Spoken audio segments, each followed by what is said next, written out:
today for Geek Fam. It's going to be Aura Esports against Geek Fam. Let's see who will strike first indeed in this best of 3. And man, Gugun versus Hazel. We got Yaoi versus Beloyski. Sheesh! It's an interesting matchup up top, or up bottom, or down bottom for the XP lane.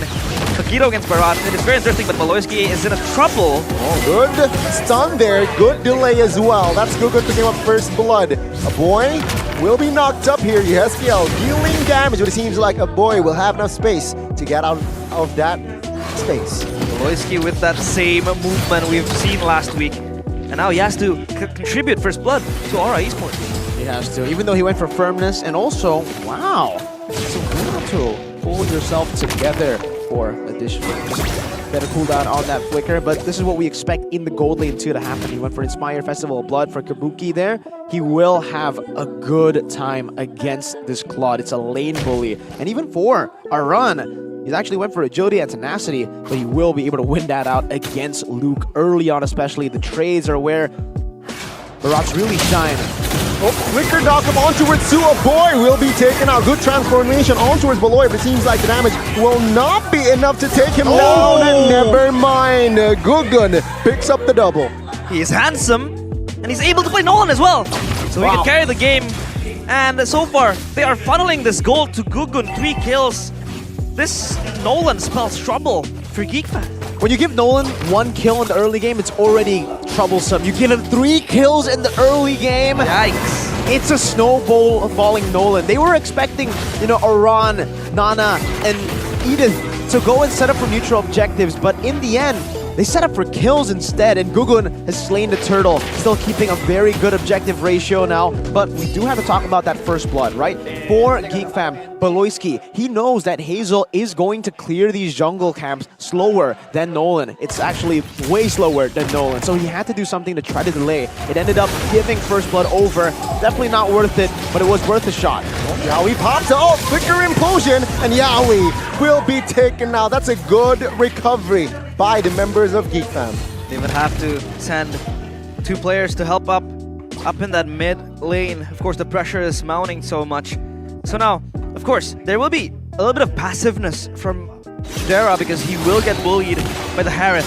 But now how does Aaron play this lane? Because he's not in his typical carry hero in that XP side. He has to play it basic, right? He can't go for anything too crazy like he does on the Benedetta on the Paquito.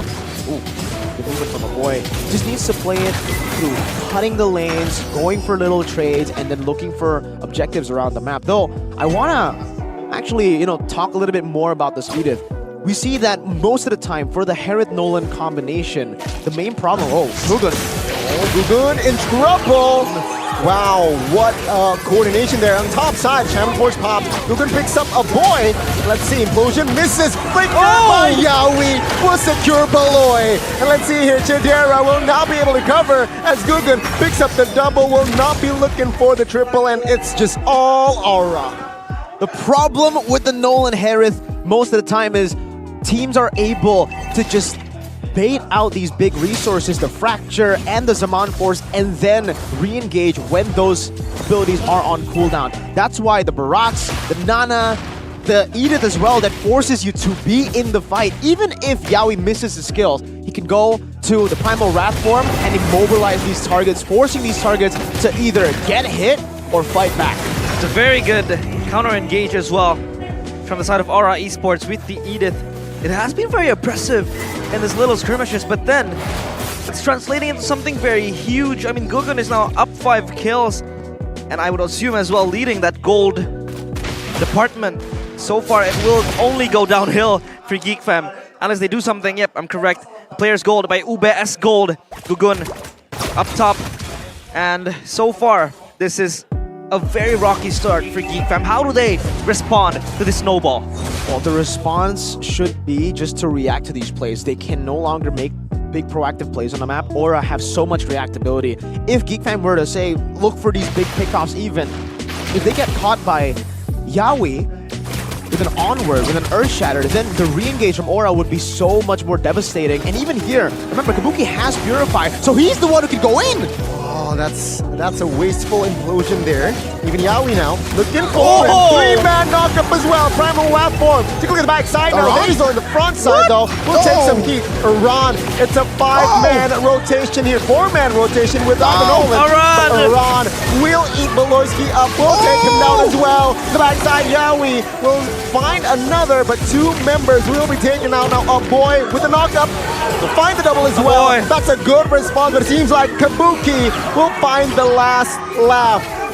Wow! The dinosaur spawn out of nowhere, and Kabuki with the bravery to just push forward. Especially like how Mirko mentioned, he had the Purify. So of course, he will be ready to dish out the damage, and the Harith has been very bursty in the skirmishes.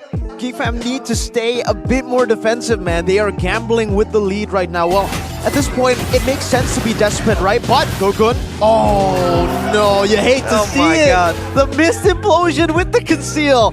We did not see that. We did not see that because it was concealed. Yeah, he was concealed. So I don't know what I'm saying. You know, I didn't see that either. But Geek Fam, if they continue to play it like this, if they continue to gamble on these big fights to get the gold lead back, it could go either way. It could be a very fast game for Aura, or it could be a comeback for Geek Fam. I guess that's what they're looking for. They're going big or they're going home. Seems like the odds are against their favor though. Looks like they're gonna be going home. 3 out of 3 for Gogun on that objective side so far. Chidera, of course, will be pinned down with the hopes of coming back to this game. I mean, we know how insanely his Claude can carry the game. So far, 100% win rate. That can be broken today, Gani. That Claude could finally be stained with that one loss given by Aura, because today they have been showing up. I mean, the rotation from Iran as well earlier in that fight up top was so good, but Gogun even forced to pop that Purify as well to be secure. And Gogun now, he senses that there are members around Claude. Oh, flicker by Beloyski, finding Gogun in the top side of the map. Gogun looking for an escape with the slide. He will be able to. The escape artist. Gogun was able to survive that gank coming in, but Iran will re-engage. Yep, Daytona's welcome on towards Beloyski. Beloyski will not be able to soak in that much damage, and he will fall for the 5th time in almost 8 minutes. My goodness, Aura do so well in the chaotic skirmishes. Gogun survived that one, baited them in for Aura to capitalize on, and again, they do it on Hazel. Just add another kill on the drawing board for Aura. Is this the death sentence? Is this the nail in the coffin for Geek Fam?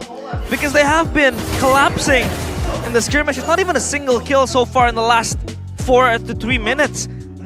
Yeah. And it feels like it's just slipping away from their hands.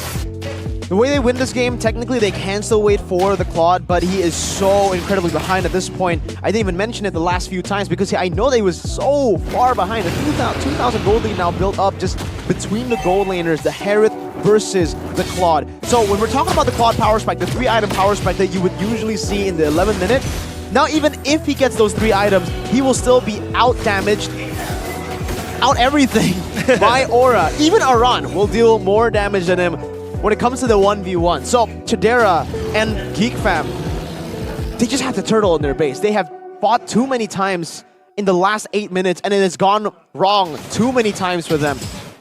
Now it's time for them to just wait and see if Aura makes a mistake during the sieges. Beloy though. Tuna's welcome. Beloy will find the implosion, finding 1, knock up 3.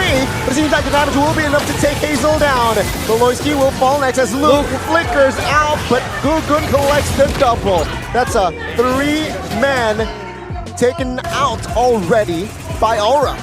Aura Esports is adding insult to injury, and Geek Fam feels like they're losing every slip or every grip of the game, letting it slipping away, and now they're marching towards the base. This could end the game for Geek Fam. I don't think they can end it just yet. Still 9 minutes, but yes, the fact that they got the turret, the base turret in the mid lane so low without the First Lord. The First Lord is still up there, marching down. They're still trying to build up these waves, slow pushing it to try to crack the base turrets open here. Yaoi already Primal Wrath form. See here, Daryl pops the early blazing duet as well. Seems like the mid base turret will go damage by by Gugun. Wow, he's an assassin. Finding Luke and the bottom side of the map now. Top side will be the target. Daytona's welcome with the flicker as well. We'll find one member and Beloy will fall again. Haskell finding the killing spree, but it seems like the collapse did not work as Geek. They are able to find the triple.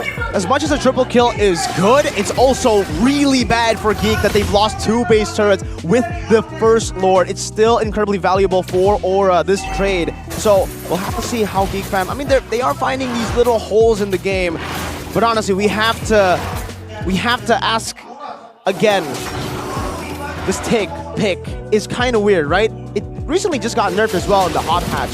And the fact that almost everyone, the carries from Aura, can go for Purify. You can really see the Tig struggle here. Beloy is struggling hard on this Tig pick. The mobility as well is there in the hands of Aura Esports. So far, yes, he has been getting those implosion moments, but it just hasn't been followed up as brute forced by Geek Fam, and Luke has been shut down in that split push department. Everything is in prio for Aura Esports. Now Geek Fam, they have lost 2 base turrets. It is looking very, very scary for Geek Fam as they wait up for the Lord. And Aran with this Barats has been very effective in the team fights. Yeah, he's just been doing his job, you know, just doing his thing, acting as frontline, engaging when necessary with the flicker. So the Detona's welcome combo with the flicker is what can really catch you off guard if you are Geek Fam. Taking a look at the items though, again, this gold lead, 4,500 gold lead in the jungle for the Nolan, and he has a Dreadnought armor, so there's still some respect there, which is interesting. I would expect him to just go and sell that in a bit to go for maybe, I don't know, is more damage, see Halberd maybe? Whatever it is, they are so snowballed now that they don't even need these defensive items. There are still 3 items as well. Compare it to Kabuki, who is full slotted. I mean, yeah, you could sell his boots to add more damage, but I think damage is not going to be the problem for Aura Esports. They have secured themselves the Lord, and now, of course, they're eyeing their eyes on that crystal, zoning out the players of Geek Fam. Now, Geek Fam feels like it let it, you know, this is the type of conditions, the type of scenarios where their win condition is just passing it on to the next game. Yeah, it might be, honestly. The way that they have been defending too, it's, well, the way that they've been playing the last 8 minutes, or the first 8 minutes of the game, was just fight. Try to look for the gold lead, just try to come back from that gold deficit, but unfortunately, it has not really worked out for them. And now it's a big wave building in the bottom lane, together with the Lord in the mid lane. They're gonna shove 3 lanes into the base to look for the end. See, they have enough firepower, but Yawi now caught first. Chidera pops blazing away the backside. Luke will be able to escape. It seems like the implosion will not now do anything. Crystal Wide open, but it seems like the damage will be enough.